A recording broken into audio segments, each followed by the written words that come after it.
গতকাল রেজিস্ট্রেশন যে but vandalism, কোনো কিছু নষ্ট করা, ভাঙচুর করা, মব এর মাধ্যমে অন্যায়ভাবে বাধা সৃষ্টি করা, এই সকল কর্মকাণ্ডগুলো আপাতত শুধু রংপুরে কেন, বাংলাদেশেও ইনশাল্লাহ এটা হওয়ার কোনো সুযোগ নেই। আমরা চাই আপনারা যারা এগুলো করে তাদেরকে চিহ্নিত করে আমাদেরকে সাহায্য করেন। আমরা তাদের বিরুদ্ধে কঠোর ব্যবস্থা নিব। আপাতত ফোকাস একটাই, যে রাজনীতির নামে অথবা মবের নামে নাশকতামূলক কোনো কর্মকাণ্ড করার সুযোগ এখন বাংলাদেশে নেই। It is a disciplined force K discipline থাকতে দেন। যতক্ষণ পর্যন্ত আমাদের গায়ে বিন্দুমাত্র শক্তি থাকবে, উইল নেভার কম্প্রোমাইজ দ্যাট। সরকার যেটা আমরা বলি, যেটা তাদের সেই সরকারের অস্তিত্ব বিলীনের পথে।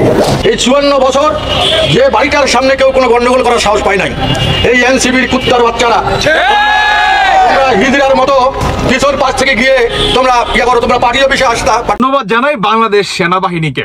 দর্শক বন্ধুরা, এতদিন পরে আইসা একটা কাজের মতো কাজ দেখলাম, যেখানে সবার আগে আসলে ধন্যবাদ জানাতে হয় আমাদের বাংলাদেশের সেনা প্রধান মিশা ওয়াকারকে। কেন?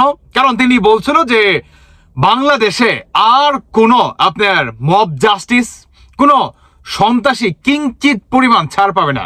আমি আপনাদেরকে হুঁশিয়ারি করে দিচ্ছি, আমি আর নেক্সট টাইম হুঁশিয়ারি করবো না বা সাবধান করব না। তখন আবার বলবেন না যে আপনারা আমাকে সাবধান করেননি। বর্তমান এটি হচ্ছে তার মনে করেন ফিডব্যাক, বুঝতে পারছেন?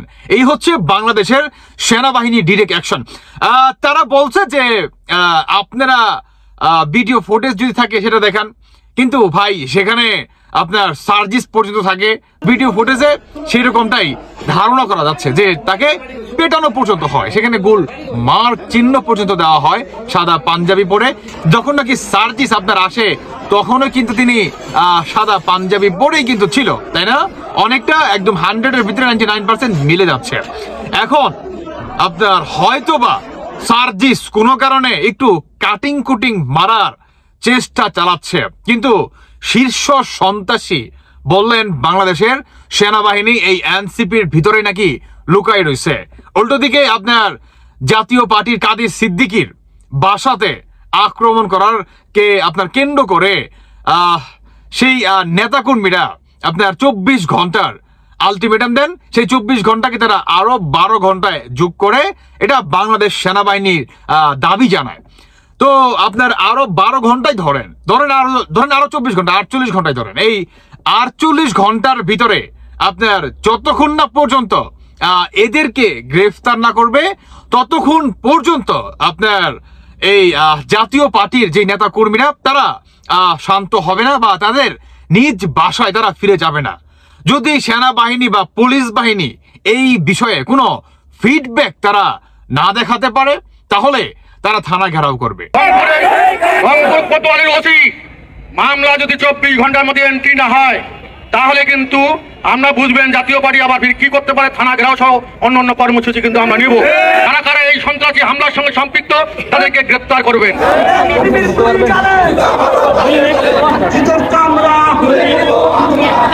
সেনাবাহিনীর পক্ষ থেকে সম্মানিত যে বাহাদুর কমান্ডার ব্রিগেড জেনারেল স্যার ছিলেন, তিনি আমাদের এতটুকু এনশিওর করেছেন আমাদের উপর যারা হামলা করেছেন, যেহেতু তাদের এখন ফুটেজ কালেক্ট করে গিয়েছে, তাদেরকে প্রত্যেকজনকে শনাক্ত করে তাদের আইনের সর্বোচ্চ ব্যবস্থা তিনি নেবেন, এতটুকু তিনি আমাদের আশ্বস্ত করেছেন।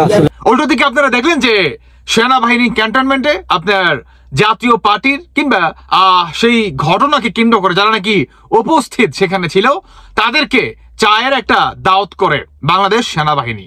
ইভেন সেখান থেকে তারা বা তাদের নিজ মুখে থেকে শুনলেন যে আপনার সেনাবাহিনী বলছে যে ভিডিও ফুটেজ তাদের হাতে, ইভেন তারা যেই কয়জন ছিল সবাইকে গ্রেফতার পর্যন্ত করবে। আপনারা আসলে মানে কি বলবো ভাই, আসলে বলার ভাষা পাচ্ছি না। যে শুরুতে দেখলেন যে বা আমি গত কালকেও দেখাইছি, 2 দিন আগেও দেখাইছি যে সার্জিস এই ভিডিওটার ভিতরে ছিল, তিনি পরে আইসা যোগ হন।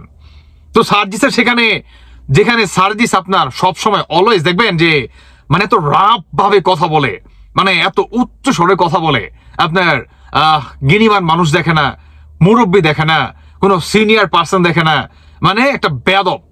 তো এই বেয়াদবের বাচ্চায় সেই দিন কিন্তু পুরো সাইলেন্ট ছিল। দেখেন এই ভিডিওটা।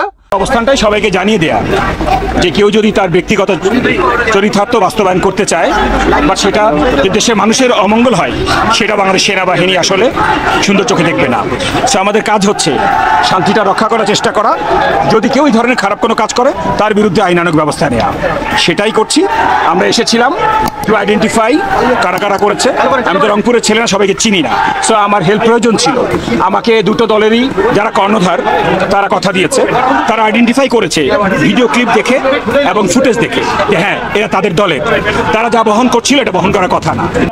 তার অবস্থান দেখেন, মানে এতটাই নীরবতা, মানে ও তো পারে হাইগা দেয় পেনের ভিতরে, সত্যি কথা ভাই, ও তো পেন নষ্ট করে ফেলাইবে, মানে মানে চোখের মুখের দিকে তাকান একটা বার বুঝে যাবেন ভয়ের কি কাজ। মানে ডান্ডার যে বাড়ি, কথায় আছে না যে মায়ের উপরে ওষুধ নাই, বর্তমান এটি হইতেছে মনোকন ঘটছে।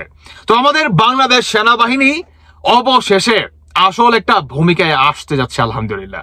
মানে ভাই বিপিনুরের পার্টি গতকালকে যখন নাকি আপনার জাতীয় পার্টির কিংবা আওয়ামী লীগের আদার্স যত অফিস টফিস আছে যেগুলা এখন পর্যন্ত আক্রমণ করা হয়নি, প্রত্যেকটা অফিসে তারা হামলা করবে, তারা ইট পর্যন্ত খুলে নিয়ে আসবে, একটা ইটও তারা আস্ত রাখবে না, মানে এই ধরনের হুমকি ধুমকি দেয়।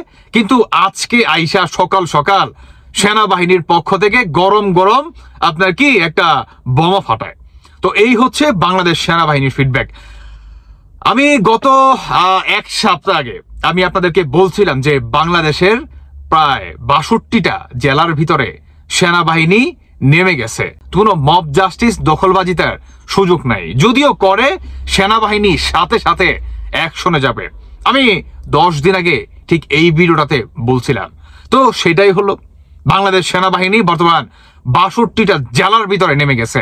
মব জাস্টিস দখলবাদিতা, আপনার চুরি ছিনতাই ডাকাতি হামলা, তারপরে আরো একটা জিনিস গণহারে মামলা, এগুলোর কোনো সুযোগ নাই। ইভেন এই সার্জিস বা এনসিপির পার্টি মানে ওরফে এই নাপা পার্টির অবস্থা দেখবেন দিনে দিনে এতটাই ভয়ঙ্কর হবে আপনি কল্পনা করতে পারবেন না। আপনার 12 থেকে 13 তারিখে জাতীয় পার্টির ঈদের পরে বড় একটি আন্দোলনের ঘোষণা এই অন্তর্বর্তী সরকারের এগেনস্টে, এটিও আপনারা দেখতে পারবেন। যেই জাতীয় পার্টি নাকি আপনার এনসিপি কে এত বড় বড় ডায়লগ দিতে পারে, এই জাতীয় পার্টি এটাও ঘটায় দিতে পারবো, জাস্ট ওয়ান টাইমের ব্যাপার। কারণ জাতীয় পার্টির সেই সৎ সাহস আর ঢাকার রাজপথে কিংবা বিভিন্ন জায়গায় আপনার রাজপথে জাতীয় পার্টির এই সাহসিকতার পরিচয় কিন্তু দিয়ে দিছে, তাই না? এখন দেখার বিষয় যে দ্বিতীয় কালের তো বাংলাদেশ সেনাবাহিনী করছে, এখন এই সার্জিসরা কতটুকু রক্ষা পায় এটি হচ্ছে দেখার বিষয়। তবে এটি নিঃসন্দেহে একটি অত্যন্ত আনন্দের বিষয় ভাই। দর্শক বন্ধু, যাই হোক, বাংলাদেশ সেনাবাহিনীকে আবারও জানাই মনের অন্তঃস্থল থেকে ভালোবাসা। ভালো থাকবেন সবাই, আর আপনাদের ব্যক্তিগত মতামত অবশ্যই জানিয়ে যাবেন। ধন্যবাদ সবাইকে। আল্লাহ হাফেজ, আসসালামু আলাইকুম।